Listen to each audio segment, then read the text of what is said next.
देव गुरु बृहस्पति को बुद्धि और शिक्षा का कारक माना जाता है। गुरुवार को बृहस्पति देव की पूजा करने से धन, विद्या, मान सम्मान, प्रतिष्ठा और कई अन्य मनोवांछित फल की प्राप्ति होती है। धार्मिक ग्रंथों के अनुसार गुरुवार को भगवान बृहस्पति की पूजा का विधान है। गुरुवार के दिन व्रत और कथा सुनने से घर परिवार में सुख समृद्धि बनी रहती है। आइए जानते हैं गुरुवार व्रत कथा के बारे में। बृहस्पतिवार व्रत की पौराणिक कथा के अनुसार प्राचीन समय की बात है। भारतवर्ष में एक राजा राज्य करता था। वह बड़ा प्रतापी और दानी था। वह नित्य प्रति मंदिर में भगवान के दर्शन करने जाता था। वह ब्राह्मण और गुरु की सेवा किया करता था। उसके द्वार से कोई भी याचक निराश होकर नहीं लौटता था। वह प्रत्येक गुरुवार को व्रत रखता और पूजन करता था। हर दिन गरीबों की सहायता करता था। परंतु यह सब बातें उसकी रानी को अच्छी नहीं लगती थी। वह ना तो व्रत करती, ना ही किसी को एक भी पैसा दान में देती थी और राजा से भी ऐसा करने को मना किया करती थी। एक समय की बात है कि राजा शिकार खेलने वन को चले गए थे। घर पर रानी और दासी थी। उसी समय गुरु बृहस्पति साधु का रूप धारण करके दरवाजे पर भिक्षा मांगने आए। साधु ने रानी से भिक्षा मांगी तो वह कहने लगी, हे साधु महाराज, मैं इस दान और पुण्य से तंग आ गई हूँ। इस कार्य के लिए तो मेरे पतिदेव ही बहुत है। अब आप ऐसी कृपा करें कि हमारा सारा धन नष्ट हो जाए और मैं आराम से रह सकूं। साधु रूपी बृहस्पति देव ने कहा, हे देवी, तुम बड़ी विचित्र हो। संतान और धन से कोई दुखी नहीं होता है। इसको तो सभी चाहते हैं। पापी भी पुत्र और धन की इच्छा करता है। अगर तुम्हारे पास धन अधिक है तो भूखे मनुष्यों को भोजन करा और प्याऊ लगवाओ, ब्राह्मणों को दान दो, धर्मशालाएं बनवाओ, कुआं, तालाब, बावड़ी, बाग बगीचे आदि का निर्माण कराओ तथा निर्धनों की कुंवारी कन्याओं का विवाह कराओ और यज्ञ आदि करो। इस प्रकार के कर्मों से आपके कुल का और आपका नाम परलोक में सार्थक होगा और स्वर्ग की प्राप्ति होगी। किंतु रानी साधु की इन बातों से खुश नहीं हुई। उसने कहा, हे साधु महाराज, मुझे ऐसे धन की बिल्कुल आवश्यकता नहीं जिसको मैं अन्य लोगों को दान दूं या जिसको रखने और संभालने में ही मेरा सारा समय नष्ट हो जाए। तब साधु ने कहा, हे देवी, अगर तुम्हारी ऐसी ही इच्छा है तो जैसा मैं तुम्हें बताता हूँ तुम वैसा ही करना। बृहस्पतिवार के दिन घर को गोबर से लीपना, अपने केशों को पीली मिट्टी से धोना, राजा से कहना वह दाढ़ी कटवाए, भोजन में मांस मदिरा खाना, कपड़ा धोबी के यहाँ धुलने देना। इस प्रकार 7 बृहस्पतिवार करने से तुम्हारा सब धन नष्ट हो जाएगा। ऐसा कहकर साधु महाराज रूपी बृहस्पति देव अंतर्ध्यान हो गए। रानी ने साधु के कहे अनुसार 7 बृहस्पतिवार तक वैसा ही करने का विचार किया। साधु के बताए अनुसार कार्य करते हुए केवल 3 बृहस्पतिवार ही बीते थे कि उसकी समस्त धन संपत्ति नष्ट हो गई। भोजन के लिए दोनों समय परिवार तरसने लगा तथा सांसारिक भोगों से दुखी रहने लगा। तब वह राजा रानी से कहने लगा, हे रानी, तुम यहाँ पर रहो, मैं दूसरे देश को जाता हूँ, क्योंकि यहाँ पर मुझे सभी मनुष्य जानते हैं, इसलिए मैं यहाँ कोई काम नहीं कर सकता। मैं अब परदेश जा रहा हूँ, वहाँ कोई काम धंधा करूँगा, शायद हमारे भाग्य बदल जाए। ऐसा कहकर राजा परदेश चला गया।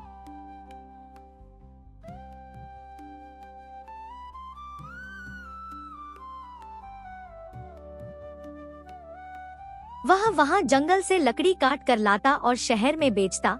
इस तरह जीवन व्यतीत करने लगा। इधर राजा के बिना रानी और दासियां दुखी रहने लगी। किसी दिन भोजन मिलता और किसी दिन जल पीकर ही रह जाती।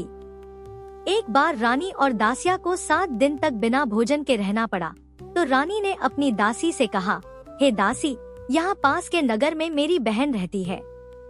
वह बड़ी धनवान है, तू उसके पास जा और वहाँ से 5 सेर बेजर मांग कर ले, जिससे कुछ समय के लिए गुजर हो जाएगा। दासी रानी की बहन के पास गई। रानी की बहन उस समय पूजा कर रही थी। दासी ने रानी की बहन से कहा, हे रानी, मुझे आपकी बहन ने भेजा है। मुझे 5 शेर बेजर दे दो। दासी ने यह बात अनेक बार कही, परंतु रानी की बहन ने कोई उत्तर नहीं दिया, क्योंकि उस समय वह बृहस्पतिवार की कथा सुन रही थी। जब दासी को रानी की बहन से कोई उत्तर नहीं मिला तो वह बहुत दुखी हुई। उसे क्रोध भी आया। वह लौटकर रानी से बोली, हे रानी, आपकी बहन तो बहुत ही घमंडी है। वह तो छोटे लोगों से बात भी नहीं करती। मैंने उससे बहुत बार कहा, लेकिन उसने कोई उत्तर नहीं दिया। मैं वापस चली आई। रानी बोली, हे दासी, इसमें उसका कोई दोष नहीं है। जब बुरे दिन आते हैं तब कोई सहारा नहीं देता। अच्छे बुरे का पता विपत्ति में ही लगता है। अब तो जो ईश्वर की इच्छा होगी वही होगा। यह सब हमारे भाग्य का दोष है। उधर रानी की बहन ने सोचा कि मेरी बहन की दासी आई थी, परंतु मैं उससे नहीं बोली, इससे वह बहुत दुखी हुई होगी। अतः कथा सुनकर और विष्णु भगवान का पूजन समाप्त कर वह अपनी बहन के घर आई और कहने लगी, हे बहन, मैं बृहस्पतिवार का व्रत कर रही थी। तुम्हारी दासी हमारे घर गई थी, परंतु जब तक कथा होती है तब तक हम लोग ना उठते हैं और ना बोलते हैं, इसलिए मैं नहीं बोली। कहो दासी क्यों गई थी? रानी बोली, बहन, हमारे घर अनाज नहीं था। वैसे तुमसे कोई छिपी नहीं है, इस कारण मैंने दासी को तुम्हारे पास 5 शेर बेजर लेने के लिए भेजा था।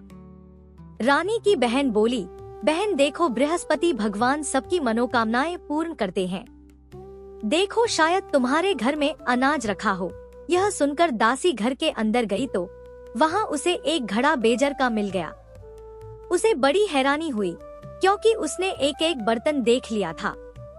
उसने बाहर आकर रानी को बताया। दासी अपनी रानी से कहने लगी, हे रानी, देखो, वैसे हमको जब अन्न नहीं मिलता तब हम रोज व्रत ही तो करते हैं। अगर इनसे व्रत की विधि और कथा पूछ ली जाए तो उसे हम भी किया करेंगे। दासी के कहने पर रानी ने अपनी बहन से बृहस्पतिवार व्रत के बारे में पूछा। उसकी बहन ने बताया, हे रानी बहन, बृहस्पतिवार को सूर्योदय से पहले उठकर स्नान करके बृहस्पतिवार का व्रत करना चाहिए, लेकिन उस दिन सिर नहीं धोना चाहिए। बृहस्पतिवार के व्रत में चने की दाल और मुनक्का से विष्णु भगवान का केले के वृक्ष की जड़ में पूजन करें तथा दीपक जलावे। उस दिन एक ही समय भोजन करें। भोजन पीले खाद्य पदार्थ का करें और कथा सुने। इस प्रकार करने से गुरु भगवान प्रसन्न होते हैं, अन्न, पुत्र, धन देते हैं, मनोकामना पूर्ण करते हैं। व्रत और पूजन की विधि बताकर रानी की बहन अपने घर लौट गई। रानी और दासी दोनों ने निश्चय किया कि बृहस्पति देव भगवान का पूजन जरूर करेंगे। 7 दिन बाद जब बृहस्पतिवार आया तो उन्होंने व्रत रखा। घुड़साल में जाकर चना और गुड़ बीन लाई तथा उसकी दाल से केले की जड़ तथा विष्णु भगवान का पूजन किया। अब पीला भोजन कहाँ से आए? दोनों बड़ी दुखी हुई, परंतु उन्होंने व्रत किया था, इस कारण बृहस्पति देव भगवान प्रसन्न थे। एक साधारण व्यक्ति के रूप में वे 2 थालों पीला भोजन लेकर आए और दासी को देकर बोले, हे दासी, यह भोजन तुम्हारे और रानी के लिए है, तुम दोनों कर लेना। दासी भोजन पाकर बहुत प्रसन्न हुई और रानी से बोली, रानी जी, भोजन कर लो। रानी को भोजन आने के बारे में कुछ नहीं पता था, इसलिए वह दासी से बोली, जा तू ही भोजन कर, क्यों तू व्यर्थ में हमारी हंसी उड़ाती है। तब दासी बोली, रानी, एक व्यक्ति भोजन दे गया है। तब रानी कहने लगी, वो भोजन तेरे लिए ही देकर गया है, तू ही भोजन कर। दासी ने कहा, वह व्यक्ति हम दोनों के लिए 2 थालों देकर गया है, इसलिए मैं और आप दोनों ही साथ साथ भोजन करेंगे। फिर दोनों ने गुरु भगवान को नमस्कार कर भोजन किया। उसके बाद से वे प्रत्येक बृहस्पतिवार को गुरु भगवान का व्रत और पूजन करने लगी। बृहस्पति भगवान की कृपा से उनके पास धन हो गया, परंतु रानी फिर पहले की तरह से आलस्य करने लगी। तब दासी बोली, देखो रानी, तुम पहले भी इसी प्रकार आलस्य करती थी, तुम्हें धन रखने में कष्ट होता था, इस कारण सभी धन नष्ट हो गया। अब गुरु भगवान की कृपा से धन मिला है तो तुम्हें फिर आलस्य होता है। बड़ी मुसीबतों के बाद हमने यह धन पाया है, इसलिए हमें दान पुण्य करना चाहिए। तुम भूखे मनुष्यों को भोजन कराओ, प्याऊ लगवाओ, ब्राह्मण को दान दो, कुआं तालाब बावड़ी आदि का निर्माण करवाओ, मंदिर पाठशाला बनवाकर दान दो, कुंवारी कन्याओं का विवाह करवाओ, धन को शुभ कार्यों में खर्च करो, जिससे तुम्हारे कुल का यश बढ़े और स्वर्ग प्राप्त हो और पितर भी प्रसन्न हो। दासी की बात मानकर रानी ने इसी प्रकार के कर्म करने प्रारंभ कर दिए, जिससे उनका काफी यश फैलने लगा। एक दिन रानी और दासी आपस में विचार करने लगी कि न जाने राजा किस दशा में होंगे, उनकी कोई खोज खबर नहीं है। उन्होंने पतिदेव से प्रार्थना की और तब भगवान ने रात्रि में राजा को स्वप्न में कहा, हे राजा, उठ, तेरी रानी तुझको याद करती है, अब अपने देश को वापस लौट जा। राजा प्रातःकाल उठकर जंगल से लकड़ियां काट कर लाने के लिए जंगल की ओर चल पड़ा। जंगल से गुजरते हुए वह सोचने लगा, रानी की गलती से उसे कितने दुख भोगने पड़े। राजपाट छोड़कर उसे जंगल में आकर रहना पड़ा। जंगल से लकड़ियां काटकर उन्हें बेचकर गुजारा करना पड़ा। उसी समय उस जंगल में बृहस्पति देव एक साधु का रूप धारण करके आए और राजा के पास आकर बोले, हे लकड़हारे, तुम इस शमशान जंगल में किस चिंता में बैठे हो, मुझे बतलाओ। यह सुनकर राजा की आंखों में आंसू भर आए और साधु की वंदना करके वह बोला, हे प्रभु, आप सब कुछ जानने वाले हैं। ऐसा कहकर राजा ने साधु को अपनी संपूर्ण कथा सुना दी। महात्मा दयालु होते हैं। वे राजा से बोले, हे राजा, तुम्हारी पत्नी ने बृहस्पति देव के प्रति अपराध किया था, जिसके कारण तुम्हारी यह दशा हुई। अब तुम किसी प्रकार की चिंता मत करो, भगवान तुम्हें पहले से अधिक धन देंगे। देखो, तुम्हारी पत्नी ने बृहस्पतिवार का व्रत करना प्रारंभ कर दिया है। अब तुम भी बृहस्पतिवार का व्रत करके चने की दाल और गुड़ जल के लोटे में डालकर केले का पूजन करो।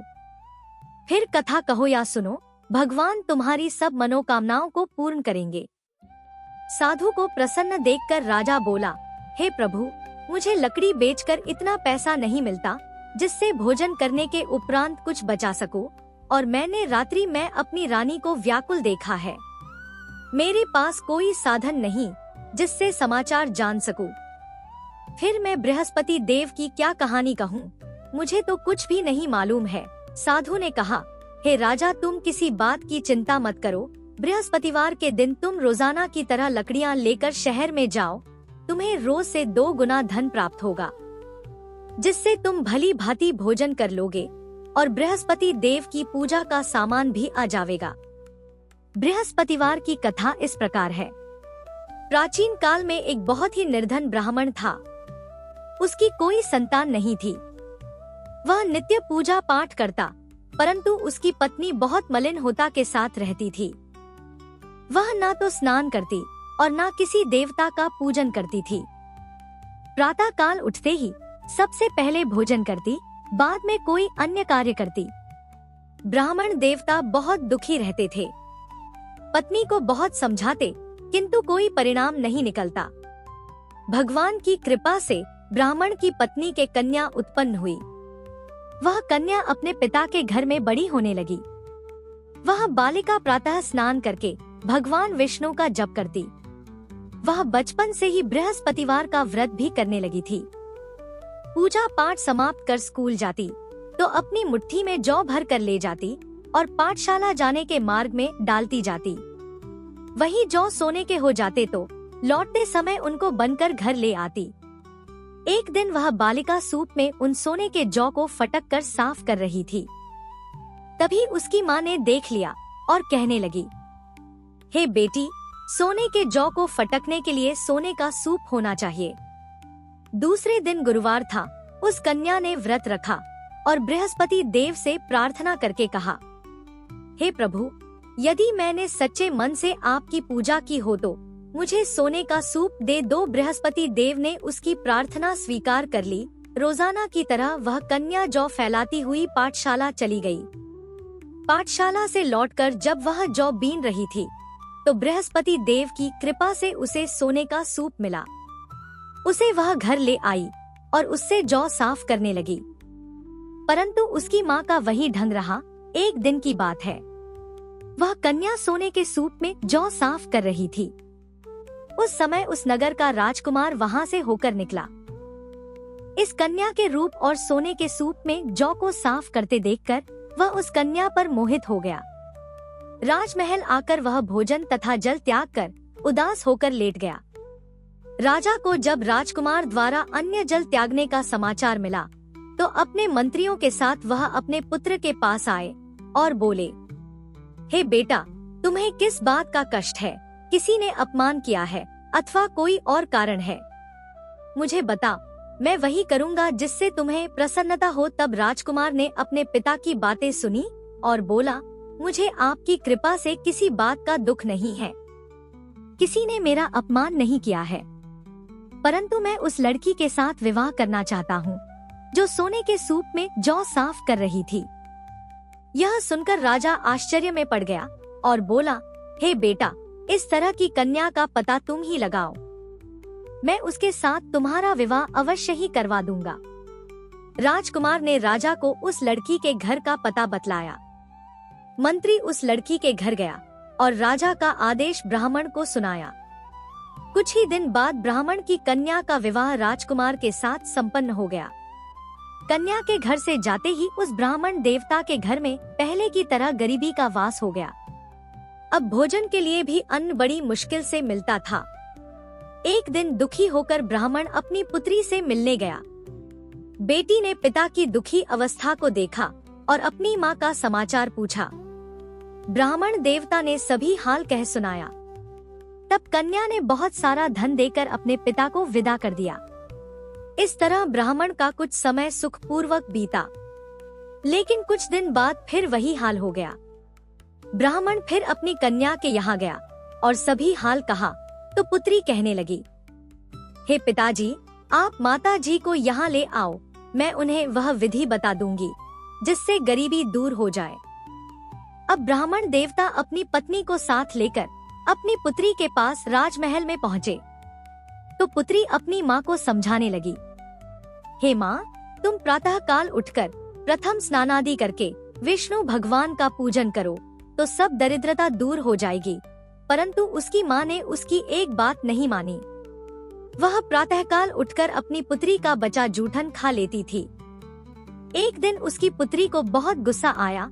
उसने एक रात कोठरी से सारा सामान निकाल दिया और उसमें अपनी माँ को बंद कर दिया। प्रातः उसमें से निकाला और स्नानादि करा के पूजा पाठ करवाया तो उसकी माँ की बुद्धि ठीक हो गई। इसके बाद वह नियम से पूजा पाठ करती और प्रत्येक बृहस्पतिवार को व्रत करने लगी। इस व्रत के पुण्य प्रभाव से उसकी माँ भी बहुत धनवान हो गई और बृहस्पति देवता के प्रभाव से स्वर्ग को गई। वह ब्राह्मण भी सुख पूर्वक इस लोक का सुख भोग कर स्वर्ग को प्राप्त हुए।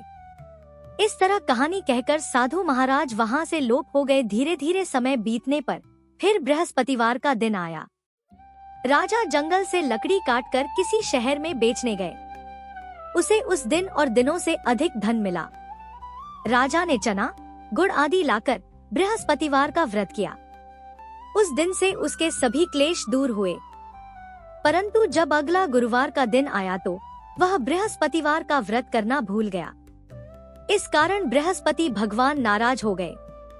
उस दिन उस नगर के राजा ने विशाल यज्ञ का आयोजन किया तथा अपने समस्त राज्य में घोषणा करवा दी कि कोई भी मनुष्य अपने घर में भोजन ना बनाए और आग भी ना जलाए। समस्त जनता मेरे यहाँ भोजन करने आए। इस आज्ञा को जो ना मानेगा उसको फांसी की सजा दी जाएगी। राजा की आज्ञा अनुसार राज्य के सभी निवासी राजा के भोज में सम्मिलित हुए। लेकिन लकड़हारा कुछ देर से पहुंचा, इसलिए राजा उसको अपने साथ महल में ले गए। जब राजा लकड़हारे को भोजन करा रहे थे तो रानी की दृष्टि उस खूंटी पर पड़ी जिस पर उसका हार लटका हुआ था। उसे हार खूंटी पर लटका दिखाई नहीं दिया। रानी को निश्चय हो गया कि मेरा हार उस लकड़हारे ने चुरा लिया है।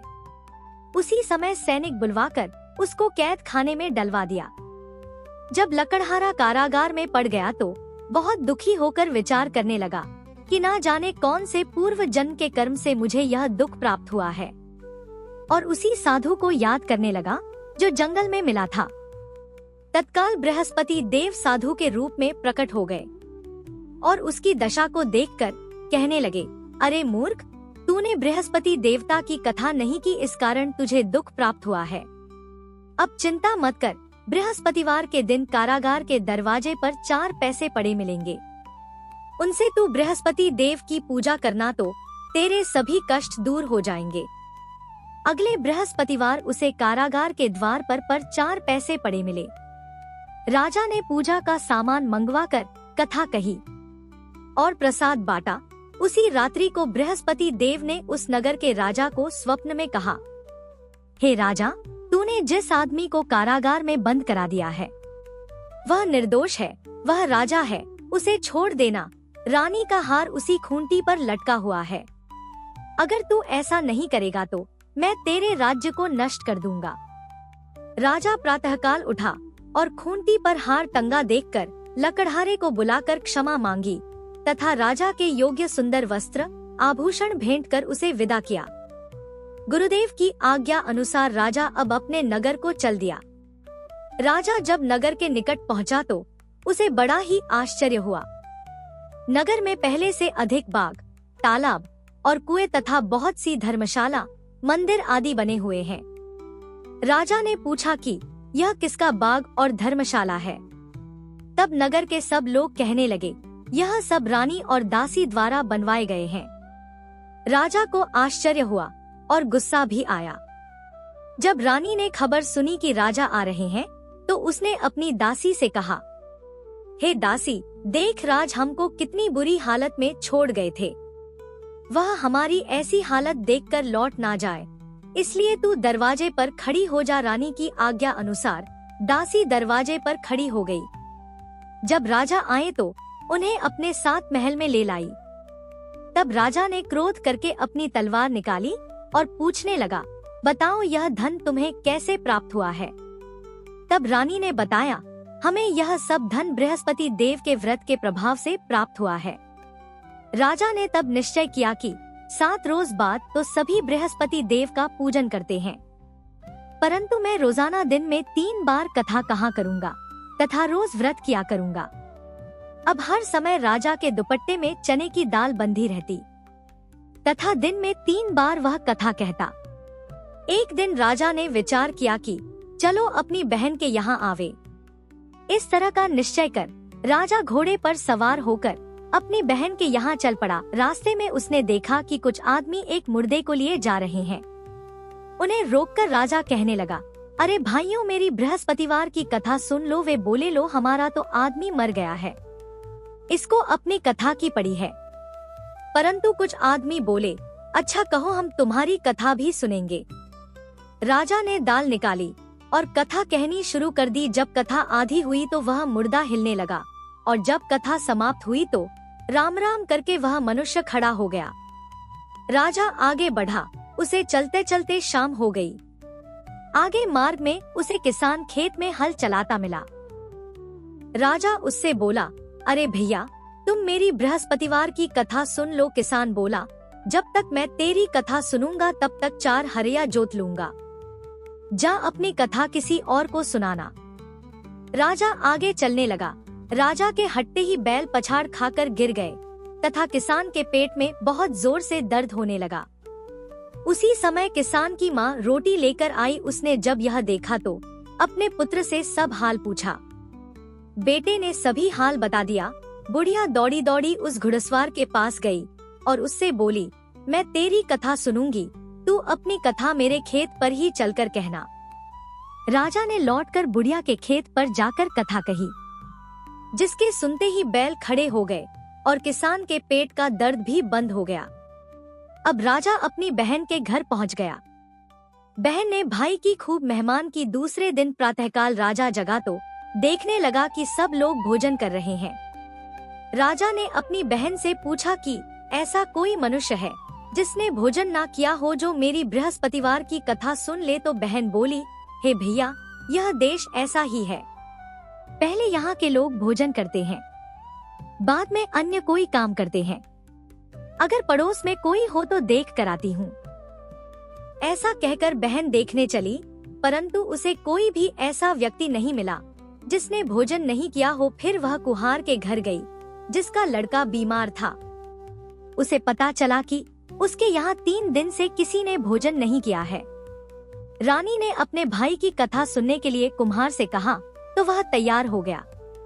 तब राजा ने जाकर बृहस्पतिवार की कथा कही, जिसको सुनकर उसका लड़का ठीक हो गया।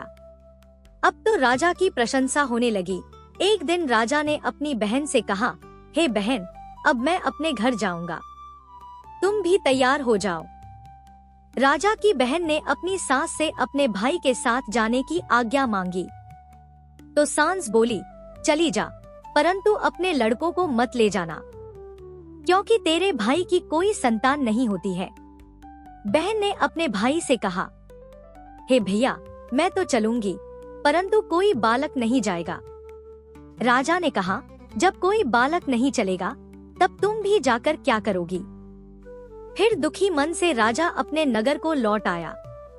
राजा ने अपनी रानी से कहा, हमने संतान है, इसलिए हमारे घर आना कोई पसंद नहीं करता, हम निर्वंशी राजा हैं।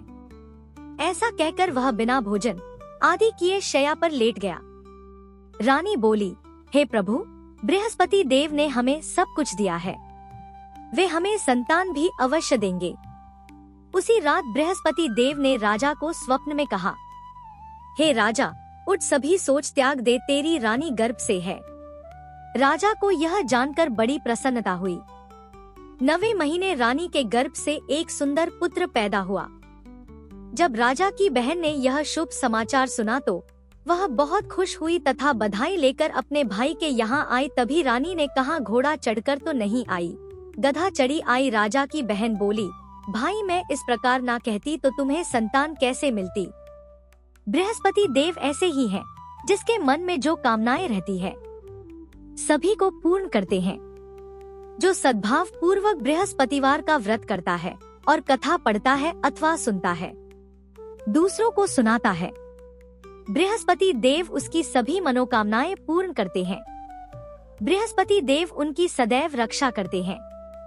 जो संसार में सद्भावना और सच्चे मन से बृहस्पति देव का पूजन करते हैं, उनकी सभी मनोकामनाएं उसी प्रकार पूर्ण होती हैं, जैसे रानी और राजा ने बृहस्पति देव की कथा का गुणगान किया। उनकी सभी इच्छाएं बृहस्पति देव ने पूर्ण की। मनुष्य को हृदय से उनका मनन करते हुए जयकार करनी चाहिए। प्रेम से बोलिए बृहस्पति देवता की जय। यह थी बृहस्पतिवार व्रत कथा।